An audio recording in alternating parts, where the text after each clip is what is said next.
This spring I bought 50 acres of land in Iowa, with some of it needing work to be productive again. So I bought a John Deere 4020 and disc to help break up the sod. Now it's time to plant corn, so I drove my brother's tractor 100 miles to get the field ready and planted. And later in this video, I will break down exactly how much I paid for the farm and the price per acre, as well as share the experience I had getting a beginning farmer loan.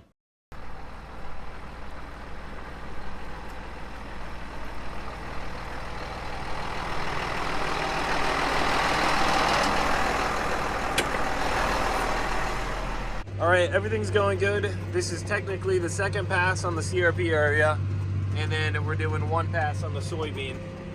And it's breaking up pretty good. I mean, there's still clumps, but that 5 inches of rain we got, I think, helped break it down.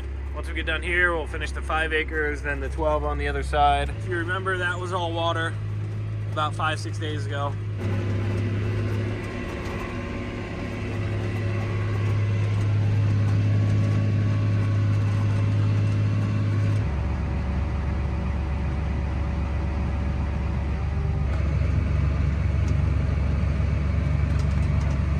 Now we're on the other side of the creek. Just got done over there. This is like 10, 12-ish acres here.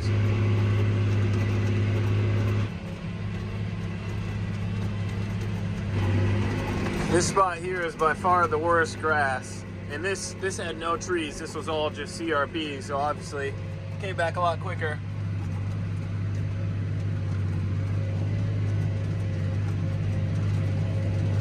Now we're planting. We're about halfway done with the 30 acres. We're jumping in and out, making sure everything's right, all the adjustments are made, and seed's going where it should be. So there we go, up over the waterway. And back down.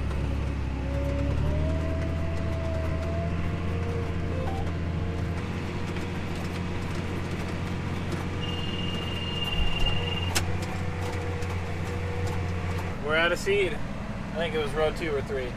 Got it all filled up with seed, should be good. 18 acres done, 30 total, so 12-ish left.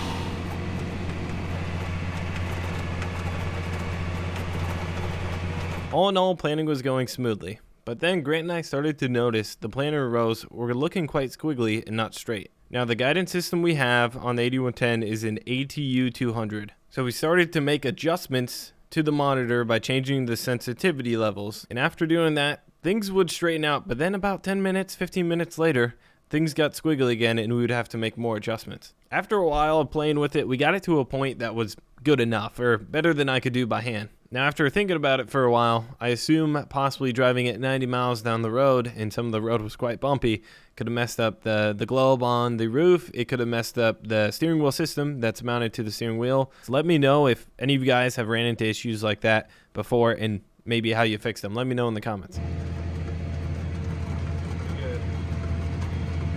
So I ended up not getting that much footage of planting because this was my first time really planting by myself, and it being a new field, I just wanted to focus, make sure everything was going right. It was really cool to see after the 5 inches of rain just how fast the field dried once we fixed the tile and the sun came out. But we did end up planting on May 20th, which is no big deal. It would have been nice to obviously plant a bit earlier, but if we had planted earlier before that rain, a lot of spots would have flooded out. So given the weather, I think everything turned out totally fine, and we were planting at 2.5 to 2 3/4 of an inch depth, seed depth, and then the population we planted at was 33,800. And this is a ground drive 12-row planter. And the seed I planted to start out with, we had a couple extra bags of Wiffles 7876 that we wanted to test 6 rows on, so we could see how it compares to Pioneer 1164s. The field cultivator I rented was a Case 4800. It had the spikes instead of the drag harrows on the back, and didn't really deal with too much of bunching up. I was a bit worried. We got rain for 2-3 weeks, and the grass really started to come back. I was worried the field cultivator would bunch up, not do a good job, but it did really good. To catch you guys up to today, it's now June 24th when I'm editing this video, 35 days after planting. The corn emerged in 7 to 8 days. I planted at 33,800 population, and the worst spots I saw were the previous sod areas that hadn't been farmed in a few years, and those were the lowest I saw were 29,000, but honestly it more so averaged around 30, 31, which I was very happy with. And up to this point, the local co-op has already applied both pre and post spray. 30 pounds of UAN were in the pre-spray and 150 pounds of anhydrous. With the planned top dressing of urea would put us up to 225 pounds of nitrogen for the corn. And if everything's looking really good later in the summer, might have them do fungicide as well. We'll just see how everything plays out. After planting, we've gotten a total of 3.5 inches of rain, but it's been really dry. And just today we got 1.5 inches. So the corn has been stressed on some of the lighter ground. In the forecast, they're talking a little bit of rain maybe tonight, but it's been fairly dry. So when I get up in the drone, it's a bit concerning to see the spots that were farmed in the past. There's these lighter spots, strips running east and west. Now we planted the farm north and south through the waterway, and you can see what was not farmed in the past, the section that has the waterway going through it. That doesn't seem to have the strips as bad. And just trying to figure out what it is. Comment below what you think that could be. Interesting if it grows out of it and how it kind of plays out. The most common weeds I've seen are milkweeds in the sod acres. And recently I found a bit of rough horsetail near the waterway, but everything looks to be dying. All in all, planting went really good. The corn's growing. Some spots are rougher than others, but we got a bunch of rain today and hopefully later tonight. And hopefully we get out of this, drier weather. So now I thought it would be cool to spend the rest of the video going over the finances behind buying 50 acres of farmland in central Iowa. A lot of people have been commenting, asking, and DMing me. I did end up financing it. I didn't pay all cash, and I used the beginning farmer loan. So there were a lot of misconceptions I had. Some people would say, hey, it's a ton of paperwork. It's going to take 4 months to just figure out what you want to do. And my goal with this video is to try and be as transparent as possible. And this, no way is this bragging.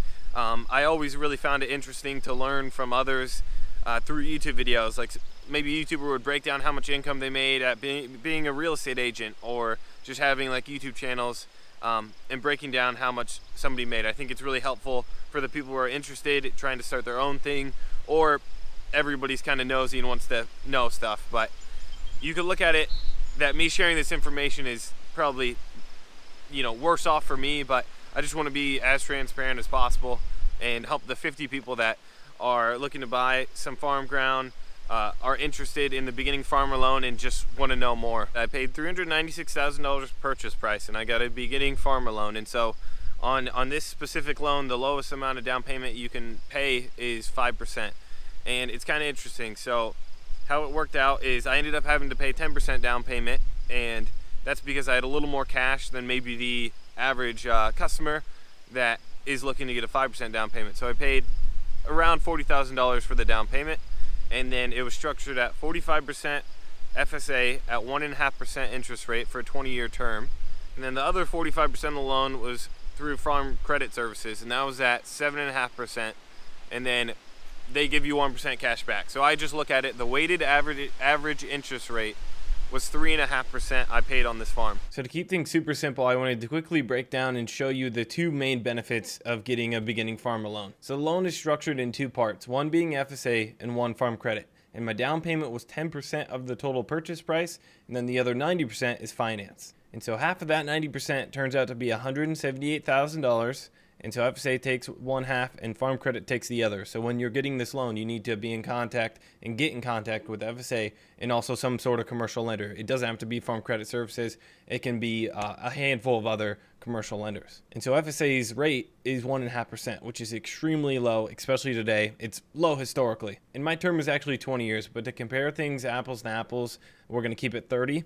And then this turns out to be that payment. Then looking at farm credit, we have 6.49%, and my rate is actually 7.49%, but at the end of the year with farm credit, you get 1% cash back. And we're going to keep the same. It's a 30-year payment term, and so that turns out to be the payment. So add these two together, and you'll be able to compare that to if I just got a normal loan through a commercial lender at 6.49%. That's the amount of savings I would get. So my interest cost over 30 years with FSA is $43,000. Versus farm credit is going to be $230,000. And the reason why the difference is simply the interest rate being so much higher. Now you add both these up and you compare it to what a commercial lender would be at the 6.49% for 30 years. I was going to have to borrow $296,000, and that was roughly a $100,000 down payment. And with the beginning farm loan, I only had to do 10% or $40,000. So there I'm going to be saving $60,000 out of pocket day one from the down payment savings. And then over 30 years, comparing the beginning farm loan to commercial lender, I'll be saving roughly $109,000 in interest savings. So I bought it at a public auction that would be a little under $8,000 an acre per tillable acre. So this farm is 56.6 acres of land. Now that includes streams, ditches, and other parts you really can't farm. And FSA has it rated at 50.9 acres of tillable farmland. So once you break that down, I paid about $7,700 per acre. I think I got a pretty good deal on this. Now, time will totally tell. It's all speculation. Land prices are up a bunch over, the past couple decades, but I ended up paying $110 per CSR2 point. And so in Iowa, a good way to compare farms is they use a CSR2 metric, and that stands for corn suitability rating. And this is the second version. That's a way to kind of rate ground, and some ground that's going to produce really good corn and crops, and some aren't. Well, you just decrease and lower the rating. So the highest you can go is 100, the lowest is 5. And this farm averages 72. Certain spots are 90 CSR2, and it goes all the way down to 55, I believe. So I paid $110 per CSR2 point. So you take 72 times the 50.9 acres of tillable land, and that gets you a total amount of CSR2 points on this farm, and then take that by how much you paid for it. So if you look at this farm, $110 per CSR2 point is very low relative to other farms that have sold in the area. Looking at it that way, I got a decent deal. But like I said, that's all speculation. A lot of people might look at this and say, wow, you're so dumb for paying $7,700 an acre. Earlier I mentioned I bought this farm at auction, and that's a bit of an issue because with the beginning farmer loan, it can take from 45 to 60 days to close, and even more. And at most auctions, they want to close within 30 days. And so I ended up having my brother purchase the farm, he held it, signed a purchase agreement with him, and then 60 days later, I closed and technically bought the farm from my brother. And so honestly, that was the biggest complication in this whole process. And if you were to buy farm from a relative or just a general listing, it would be much easier and less of a headache. And so breaking down how I started the process is first thing I did was contacted the FSA office. They sent over the application. And this application was the dreaded 100-page long, a bunch of information, really cumbersome that I had heard from everybody else. But in my opinion, it wasn't too bad. It took me about a day to fill out, and a lot of it I ended up just leaving blank because I didn't have livestock, I didn't have buildings or other farm assets already or liabilities. And on it, I had to provide my own personal balance sheet, the past 3 years, federal and state tax returns, as well as you have to provide some background about yourself and kind of your farm experience. One of the requirements is you do need somewhere around 3 years of farm experience. And in my understanding, going through the process, it's not everything is totally black and white. Like, for example, I mentioned I put a 10% down payment. Well, the lowest you can go with this is 5%. And in my circumstances, on my balance sheet, I had quite a bit more cash maybe than the average person, and I was required to put 10% down payment. So not everything is cut and dry and black and white. And so once I filled out the application, provided all the things they needed, I also needed to provide a signed purchase agreement. And once I got that submitted, it did end up taking 60 days from submitting all my information to closing. And so that's why that's why it's really nice if you aren't buying a farm at auction to go this route. And while in my opinion, there are quite a bit of positives, like this first year, I am going to save $8,000 alone on interest savings, as well as a smaller down payment. There are some negatives. You do have to provide more information than if you were to just go the commercial lender route. And also, for example, let's say I win the lottery tomorrow and I'm a multimillionaire. FSA is going to see that and be like, hey, you don't qualify anymore for the beginning farmer loan. They're just trying to help people who are starting out and try and give them a little boost to get started. And so with that, I have to update my balance sheet, submit new tax returns and stuff like that to kind of prove that, hey, I'm still a beginning farmer. I didn't win the lottery yesterday. And so my overall thoughts are the positives outweigh the negatives by quite a bit. Some people have other experiences, but mine was pretty good. The process wasn't too bad, and we kind of closed in a relatively short period of time. The amount of interest savings and then having the lower down payment was huge for me to get started farming. And if I just went the commercial route, the $100,000 down payment, and then also the higher interest payments I would be paying every year, would be quite cumbersome and would be hard to start out. So hopefully this helps some of you guys that were interested in learning more about the beginning farmer loan. This is just my experience. I for sure missed a bunch about the application process and all that. I didn't go too in depth because that's something that I recommend. Like I said, go get the application and look through it. If you guys have more questions, comment below on this YouTube channel. And if you have more of a personal question, feel free to DM me on Instagram.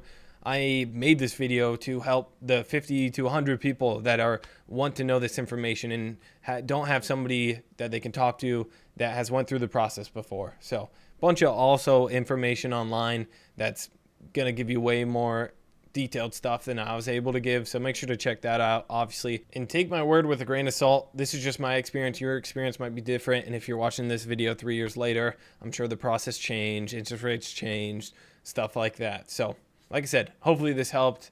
Happy to make this video and happy to answer any questions in the comments below. Thanks for watching.